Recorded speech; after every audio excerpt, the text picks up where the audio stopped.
Hello and welcome to Growing Tech Fast, the condensed Org3D podcast. Today I'm joined by Jared Epstein, the head of sales at Timus Networks. It's great to have you on the podcast today, Jared. How are you doing? Good morning. Good morning, Ben. I'm doing well. How are you? Good. Yeah, very well, thank you. Very well. So, let's jump straight into things, Jared. I think what would be good to start on is if you could just kind of give us an intro really to your background before you got into cybersecurity and then how you first got started there. Sure. First off, thank you for having me. I'm happy to be here and happy to be having this conversation. In regards to my background and my career and as to how I got here, it all started with, I'd say, not a cookie cutter path to sales, which I've seen to be more and more kind of common amongst the fellow salespeople I meet across any industry. But for me, I started as a valet at a car dealership while going to school. While talking to the general manager there, he was like, "You're kind of a chatterbox. How would you look in a suit? Come on in and let's see how you do in car sales." And that's not something that I was, or a path that I was particularly looking to go down. But I found pretty quickly that sales was fun to me, and I found pretty quick success there. And I stayed in the car industry for a few years, looking at it from a different approach. This was about 10 years ago, and the internet was changing, the way that buying patterns were changing. So I took over their internet sales department and processing leads as quickly as they came in, and went for a high volume approach. How I got into cybersecurity was I was actually on the way to a Yankee game. I live in New York City, and I struck up a conversation with a stranger, and he had mentioned that he was the first sales leader for a company that was growing rapidly. And it also mentioned that he had hired people from non-traditional backgrounds who were doing quite well. So he offered me to come in, and I started off as an SDR with this company, which was a SaaS cybersecurity company. Later on, through several promotions and the company growing quite rapidly into an IPO and then getting taken private, I enjoyed that ride for almost 5 years. And starting as an SDR, then being a channel account manager, and then leading a team ultimately at the end of 450 sellers to get deals across the finish line. Wow. That's a pretty sort of quick progression from not doing cybersecurity to training 450 cybersecurity sellers. Yeah, I think as we talk about it more, ultimately what I learned in the car business early on was if you have a process and a product that you can sell, that can be rinsed and repeated regardless of what the product is, as long as you can follow that process and learn who the customer is. Yeah. Cool. Okay. So would you say you're one of those salespeople who look after the CRM and make sure it's all accurate and your pipeline is consistent throughout the quarter as opposed to the ones who kind of rush around at the end and get it all in on the last day? Absolutely. I mean, so I try to be data obsessed, and I look at my CRM probably way more than someone would advise me to in terms of forecast and what's what's within the pipeline. But being data obsessed has allowed me to, again, take that process and know what I need to do in order to yield the success metrics that I'm looking for, whether end of the month, end of the quarter, or end of the year. Cool. Okay. Yeah. Do you think you'd still be successful in car sales if you went back to it now? That's a good question, and I have a tremendous amount of respect for everyone in that industry. But I'm happy with where I am now. If I had to go back, I'd like to think so, but the world has changed quite a bit in the last 6 years since I've departed the industry. Yeah. I'm not sure. I hope so. I'd like to think so. Cool. All right. Well, talking of things kind of changing then in the sales landscape, you mentioned how the internet changed car sales there, and I think what SaaS sales has changed a little bit more as well in the last few years. And I'm seeing that earlier and earlier in the company's birth, they're looking to scale channel programs, and where startups used to go direct straight away and not build channel until maybe 10 or 50 million ARR. Some companies are doing it from their first salesperson. So what's your kind of opinion on that, having sold through the channel quite a bit in your career, in terms of how to sort of define success and what's important to consider when building that out?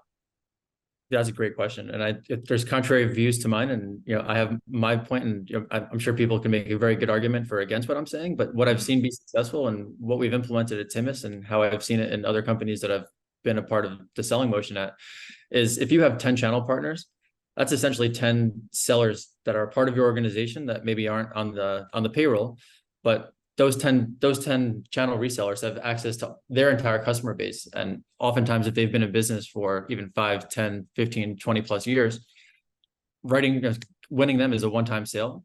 And then you ultimately have access to, again, everyone that they're doing business with. And although a bit slower as they do the vetting to making sure that they want to be a partner to sell your product, once you get them, it's kind of a light bulb moment.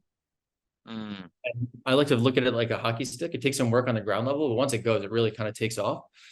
And the company that I was with prior to Timus, we had 17,000 partners across the world. And we always said internally, we had 17,000 sales reps. So it's a consultative and an enablement based sale that can have you grow MRR and ARR rather quickly while retaining resources to less than you would need if you were going direct to each customer. And the beauty of channel is everything is so relationship based, where it's easy to kind of carry that into a different role as long as you have a great product and those relationships are steady. All it takes is a few to kind of see the value and incorporate that into their selling motion. And again, you now have sales reps that could be entire sales organizations. Excuse me. You can have a channel program or channel company that has 20 individual sellers internally. And is your approach to achieving that light bulb moment different depending on the channel partner? 1000%. Like anything, they say, I've heard KYP, I've heard KYC for either know your customer or know your partner. But in order to sell effectively to anyone, whether it's a customer or a channel partner, the key is to understand their business. And by understanding their business, like what are their goals? Who are they working with as end users? And what are the components of that? What is the anatomy of that sale? Back to my point about being data obsessed, kind of breaking that down. Like how do we as a company fit within that channel partner within their stack? And by stack, the tools that they resell to their clients. So to answer that directly, the approach is different based on that channel partner and kind of what their vision is and how they carry their business to their clients. Cool. Okay. Yeah, makes sense. And so the other thing is in cybersecurity in particular, but anything in tech, the volume of new products and new startups coming into the market is a pretty constant stream there. And so for these channel partners, particularly the ones who are established and have good relationships, they're getting pitched to by sort of new technologies all the time.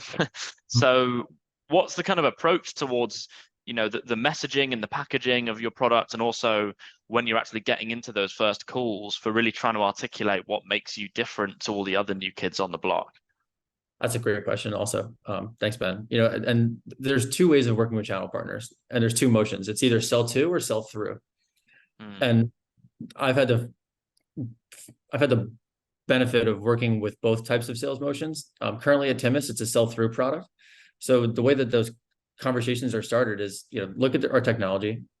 If you find that it could be a fit for even one of your clients, let's discuss how that sale would go, because it's enabling it. Channel partners are looking at two things. Are you helping them make money or are you helping them save money? And depending on the tool, it could be both. But starting that conversation with, first off, can you see this technology to be a fit for even one of your clients? And then let's break down what is your relationship like with that client? How can we enable you to sell our product successfully?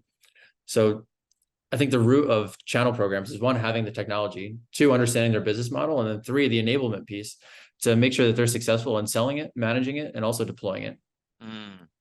Yeah, that makes sense.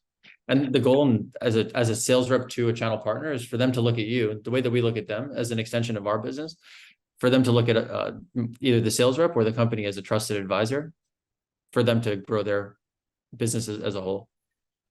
Cool. Yeah, makes sense. A symbiotic relationship, you might say. Yeah, mutually beneficial, symbiotic. You pick the word, but either will fit. Cool. All right. Fantastic.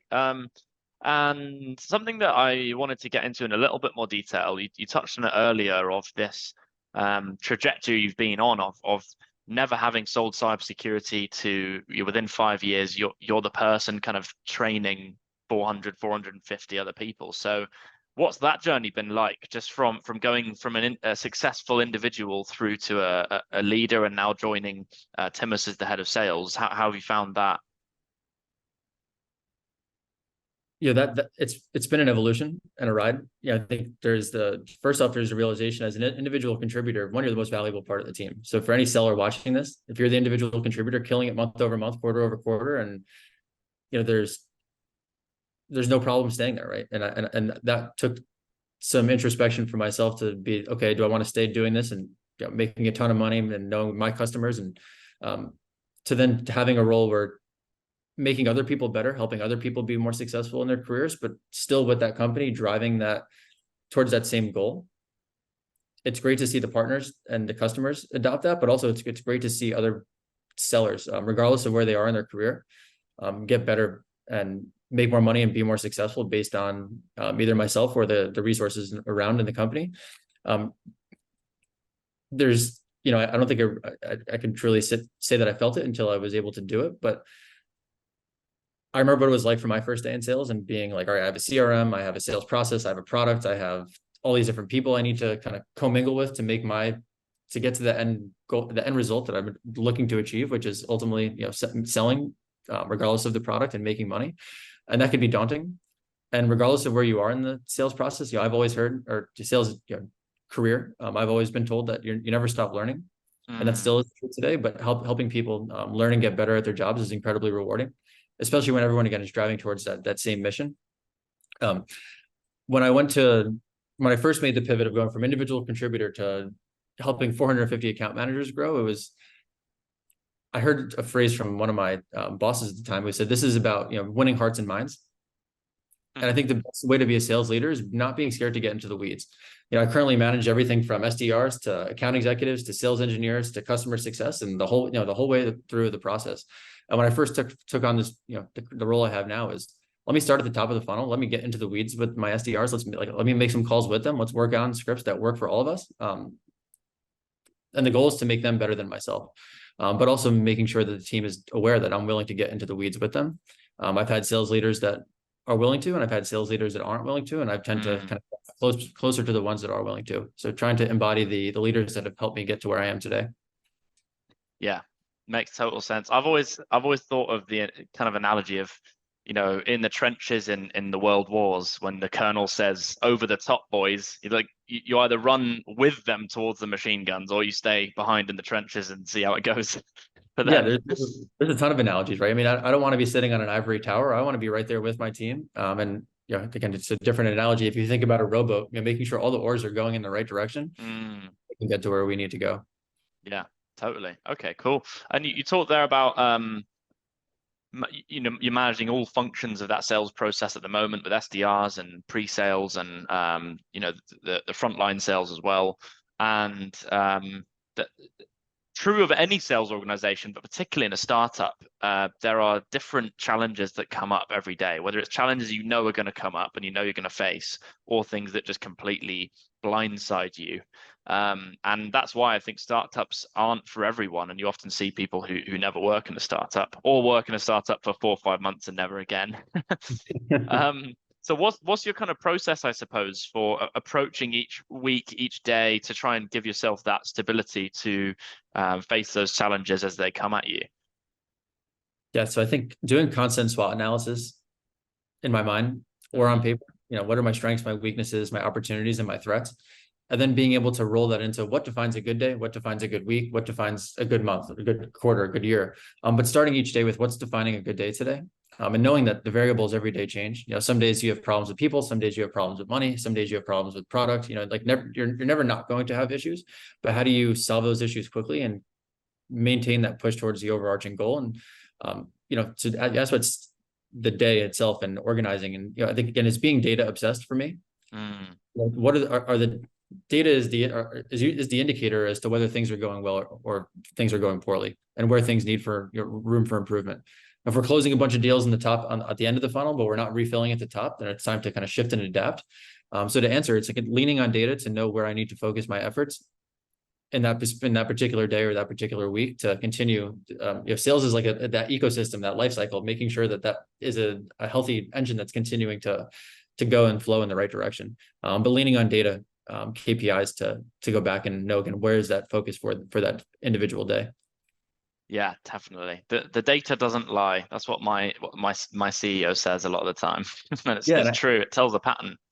and I have a lot of friends who are working now in startups that came from big companies. And, one thing that's helped is talking to others that are in the space, regardless of your role, whether you're an SDR, whether you're an AE, whether you're a manager, whether you're a sales engineer. I think or a leader, I think everyone in the startup space, regardless of the technology or what you're selling, feels similar pain, and that every day is unpredictable. Mm, And speaking to others has been helpful to realize, hey, no one's really alone here. It's just a matter of how do you channel the negative and try to push that into being a positive. I think that's the yeah. difference of kind of who makes it through the startup into a growing business and who doesn't. Is getting stuck in the everything that needs to get fixed that day.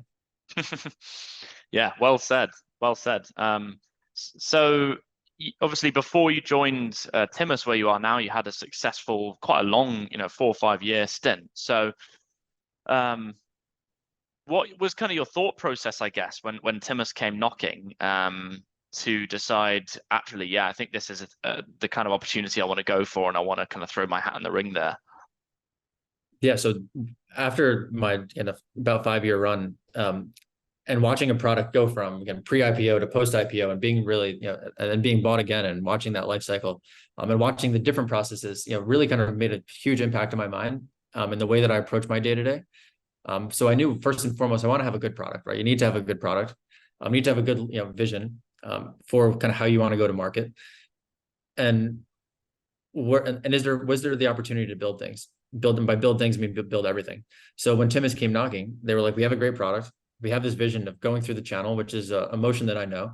Mm, And then saying, hey, like, here are the keys to the kingdom based on your resume, what we've heard of from other channel partners and people, stakeholders in the industry. We're willing to give you the keys to the kingdom to build this thing. And that means people, processes, strategy on going to market. And I felt after the run that I had just had was this would be a good opportunity to kind of make my mark here and do this. And being able to start from scratch, right? And having a blank sheet, that's the hardest part, but really refining everything from, again, starting at the top and kind of staying organized the whole way through. Having the opportunity to do that is really what drew me in. It's a cool. lot easier to start a process than to go back and fix a broken one. Yeah, I agree. Actually, I've probably learned that myself in the last few months, to be honest. So yeah, totally agree with you there. Cool. Okay, fantastic. Well, Jared, we've probably got time for one more quick question. I really appreciate your time today, and I think what I'd love if you could just leave our audience really and myself with something to go and check out. So whether it be a book, a person to follow, or whether it be the practices of another company, what would you kind of recommend our audience to tune into when looking to hone their sales skills? So in terms of sales, I'm going to go a different direction rather than sales skills. Okay. There's a mentor that I have in the channel partner industry for cybersecurity, named New Charter Technologies, and their CEO or COO and CRO named Peter Melby. He has a podcast called Boss or Babysitter. And I've listened to this now twice, once as a sales leader and once as an individual contributor. And I heard it when I've listened to it, in two different roles, and I've heard it totally different ways. And both times it's resonated with me dramatically. But I think in every organization, there's this big pull of product to sales or marketing to sales and marketing to product or sales to leadership, right? There's always that friction. And being able to kind of hear from a leader's perspective or think about ways, whether you're a sales rep, whether you're a leader or anything in between, like how can I knock that friction out and internally so we can all drive towards that same motion? That's what's going to make orgs successful. Because ultimately every company, has the same goal of growth, and whether you're in product, whether you're in marketing, whether you're in sales. And I find that a lot of times we're our own worst enemies, and that could be companies or people. And again, if you have a chance, again, Peter Melby, and the talk track is Boss or Babysitter. It's been really helpful to me. And in terms of just advice, I think just kind of starting each day, to your point, like how do you think about each day? Starting each day and defining what constitutes a good day and what constitutes a bad day. It doesn't have to necessarily be a sale. It can be the small ones. The small ones, definitely add up to the bigger ones. Fantastic. Well, what a great note to end on, Jared. I really appreciate that, and thanks so much for the time today. Thanks for coming on. I appreciate it. Thanks for having me, Ben. Perfect. Well, for those of you in our audience as well, thanks for listening, and tune in next time to Growing Tech Fast.